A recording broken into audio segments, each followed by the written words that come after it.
Hey guys, it seems like ETFs are all the rage these days, but what do you actually know about ETFs? Keep watching and let's learn more.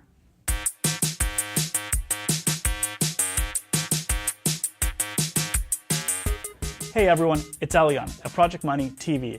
I want to thank you for tuning into the channel, and I highly encourage you to go back and take a look at the previous 3 videos as we talked about stocks, bonds, and mutual funds. With that said, watch this video first because you're already here. And while you're at it, subscribe to the channel as we're going to be covering a lot more topics dealing with your money and your finances. So, with that said, exchange traded funds.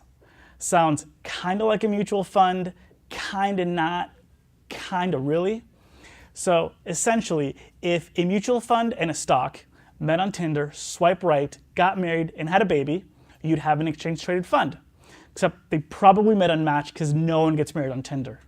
So with that, an ETF is a hybrid product.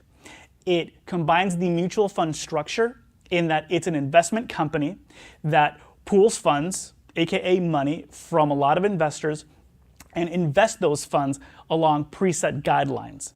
Now, an ETF is also like a stock in that it can be traded intraday on the stock market, unlike a mutual fund, which can only be traded at the end of the day.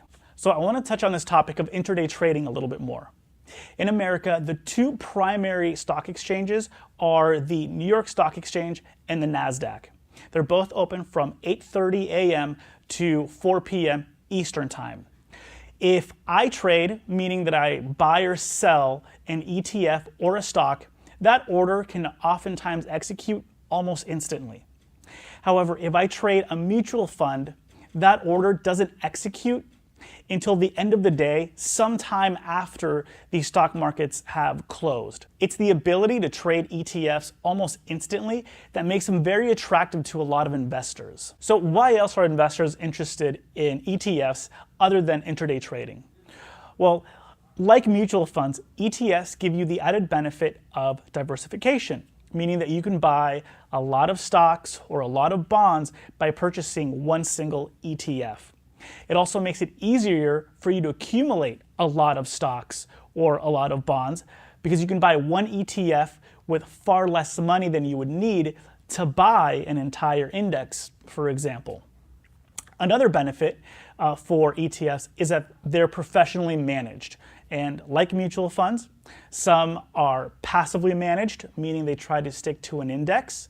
And more recently, there's been a rise in actively managed ETFs, where the management company or the investment manager tries to outperform a specific benchmark. And finally, one last benefit that I want to mention is that ETFs can invest in assets that are not so easy to package in a mutual fund format. For example, ETFs can own physical shares in precious metals like gold and silver. ETFs can also invest in more exotic strategies like risk and volatility. But I want to be perfectly clear when I say this. When I say exotic strategies, I mean not safe and not good for the average investor at all. So I hope this gave you a little bit of an introduction to exchange traded funds or ETFs. With that said, I wouldn't worry too much between an ETF versus a mutual fund, especially if you're going to be investing in indexes like the S&P 500, the Dow Jones, the Barclays Aggregate.